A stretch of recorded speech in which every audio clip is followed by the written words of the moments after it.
for my organization, Sydney, we've been involved in emergency preparedness planning since 9/11. We were one of the first organizations called in to respond for people with disabilities who were affected by 9/11. And we've been very, very concerned for all these years because we know that the communications that are sent out in the event of a disaster are often not accessible for people with disabilities in many ways. In some ways, I would say that there's a misunderstanding of what barriers people face and what they are capable of doing. Just to give you some examples, during 9/11, people evacuated after the event, obviously, going to shelters and finding that the shelters weren't accessible. And so many people were left without anything to do, no place to go. During Irene, we had people who went to shelters early on and found out they couldn't get in.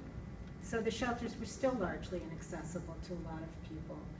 But I think the messaging about what to expect really needs to be thought through in terms of the audience that you're trying to reach, right? We all know we do better if somebody's talking to us, if somebody's saying something that resonates with us. And for a lot of the folks that we work with about 15,000 people in Manhattan and Queens and all over New York City who have disabilities and who often are very low income.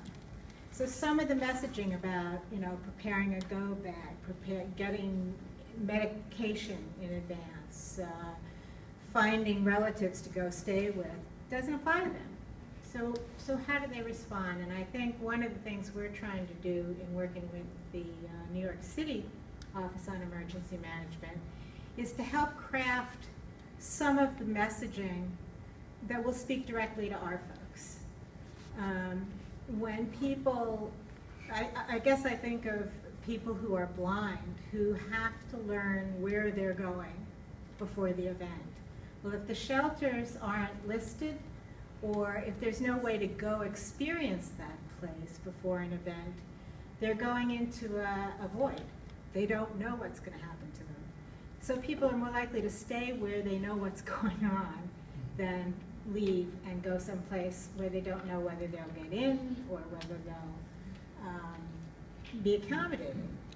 If people need to know that their medication is going to be safe in a shelter, they need to know that, and they need to know to bring it with them. All kinds of, from the big things to the little things that don't get discussed. Another thing I can think of in terms of communication and why people don't understand what's going on and don't leave, in New York City, up until very recently, there were ASL interpreters. I think some of them became kind of famous, right? There were ASL interpreters where the mayor was speaking. But the city cameras would drift away from the ASL interpreter so that they weren't on camera.